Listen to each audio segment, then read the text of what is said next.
subscribe to my channels.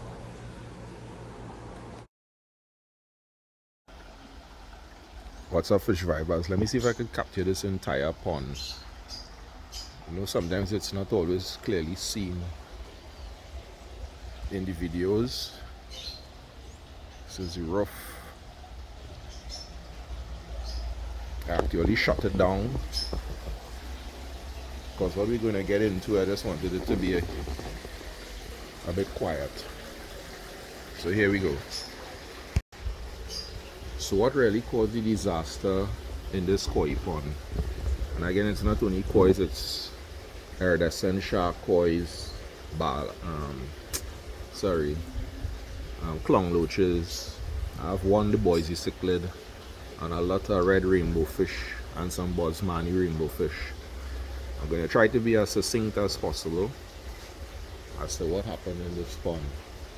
So back in, I would say, May month, my UV light for the pond crashed.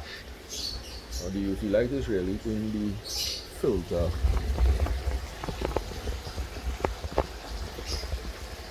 Two filters. One of the filters is high pressure. The other one is gravity. The gravity UV light crashed more than a year already. So it's really run with that one high pressure filter UV light. I think it's is it a 55 watt UV clarifier light? I think so. Anyway, yeah, so that UV light crash, pond started to turn green. Of course, it's difficult to get parts here for these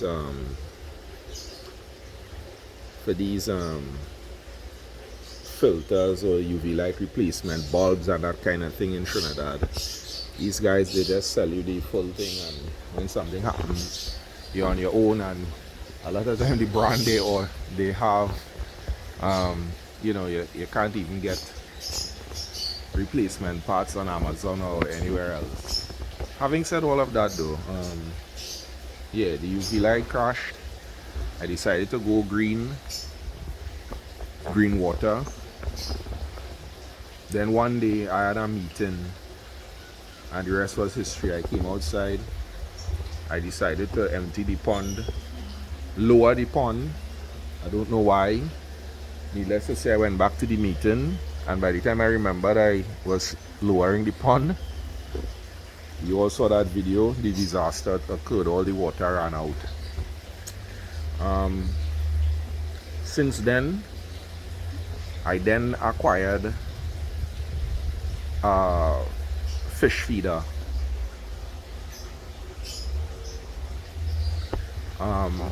Of course, that brought a new dynamic. Actually set up this fish feeder sometime in about, I think it was around June 8th. So guys, I bought a fish feeder. The last one I had never worked so good. It's about 2 minutes away based on the program. It's pretty easy to program.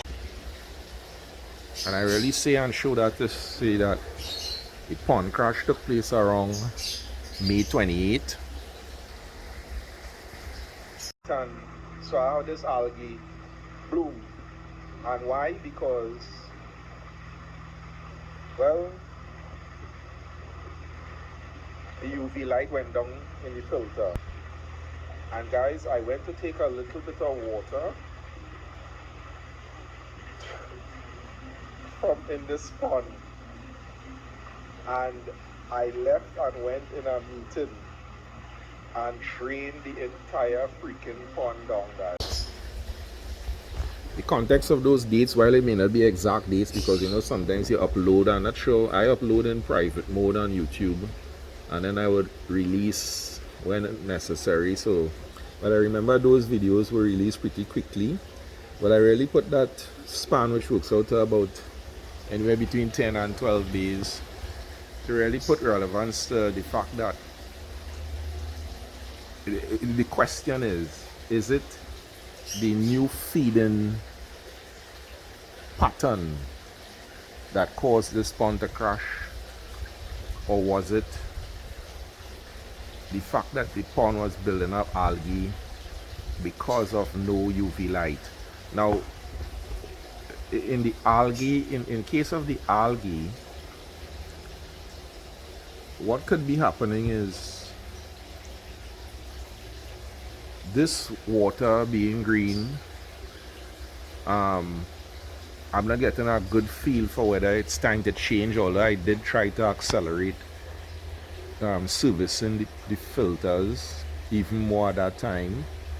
I don't know if it still wasn't enough. I don't know if the UV light helps control ammonia. I do not believe so.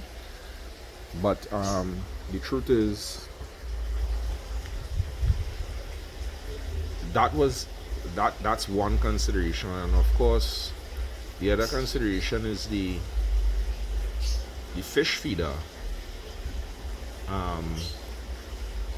Introducing that regular output of food could spike, and may have very well spiked, the ammonia in this pond. I'm not doing any tests and all of that, but you know, at some point when you do your review on where you went wrong, etc., you have to make some decisions based on, you know, just experience, and just based on what happened you make some guesstimates. And in this case, you know, I'm kind of wondering if it's really a change in routine, because what is certain is the fish would have been getting constant food daily, which means there's constant waste daily. The bacterial load in the pond certainly would not have been catering for that amount of waste on a daily basis, because the truth is I wasn't feeding the fish every day before, and sometimes 3-4 days will pass and I would not have feed them. I just figured some of them weren't growing much, so I decided to bring some consistency to the feeding to see if I could get some additional growth with some of the koi's. And you know, with more waste requires more bacteria, healthy bacteria, to deal with the breakdown of the ammonia to nitrates. And so, you know, I had that under consideration. Now, as you all know, the pond broke out, and the fish broke out with a lot of rash, a lot of, I don't know if it was ammonia burns, or if it was parasites, or if it was bacteria.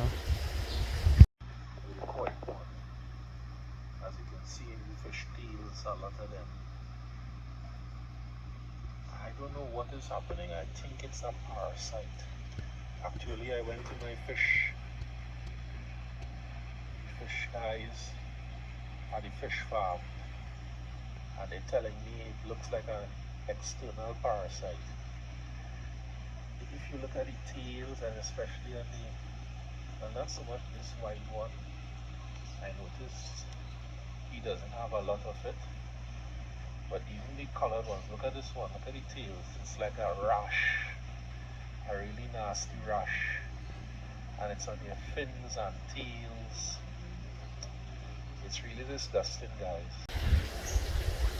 But needless to say, I had to introduce a particular treatment that I got from my local fish store, fish farm. It worked, I must say. Between the water changes and that parasite treatment, I didn't even have to use the bacterial treatment. I didn't go to use the bacterial treatment because I got a bacterial treatment separate. I didn't even use it. And there's much improvement now. It's been a while since I uploaded, so it's been a while since I've been doing the treatment. I did the treatment and I left the fish. I just keep doing routine. At least every fortnight I would change the water, make some, not change all water, but at least a 50% water change between a weekly or fortnightly. And of course, you saw the improvement with the fish in terms of getting over that kind of rash. But some of them, and I say it's a rash because it's a lot of buttons kind of thing that got on the fish. So I'm describing it as a rash, but from what I did was a parasitic treatment, and to me it worked. Now, interestingly, one of the YouTubers made a comment on my channel with that disaster pond.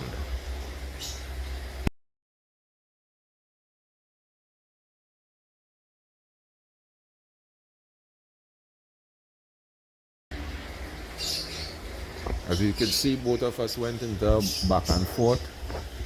He basically told me that he experienced something that had the same look on his fish. He told me to check the rocks.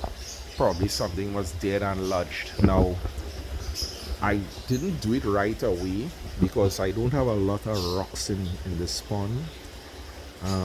But yesterday, what's the date today? I think today is the 29th, guys. July has 31 days. Today is about the 30th. Yeah, today is the 30th of July. So yesterday, 29th of July, I actually went and took out nearly, 90% of the rocks from here, which is not a lot, but there's some rocks. And within the last month, guys, I would have lost 6 plecos. So I think when we spoke, I would have shown you all that I lost in total 2 black iridescent sharks, some big sharks, and then I lost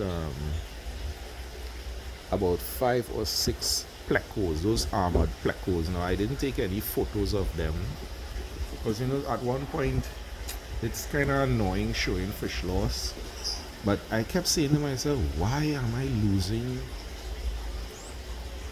a pleco? Those armored plecos are so difficult. You think when I was talking to the fish farm owners, and she was telling me that those plecos, while they're armored, things like ammonia, spike, and parasites could really take them out. And it had me thinking today that it brings it together, because when I removed the rocks, one of the plecos came to the surface. And as I said, over the month, I've been seeing one. I keep pulling out one dead. All of them about in excess of 12 inches, between 12 and 14 inches in size. And every other week or every other 2 days, I would keep finding one until as I said, I was about 6 dead. And then it had me saying to myself, it's probably 2 things. As the YouTube guy told me, he said something could be dead, trapped, and deteriorating, which could have led to a bacteria infection in this pond, which obviously could have resulted in what the fish would look like, which he said happened to his fish.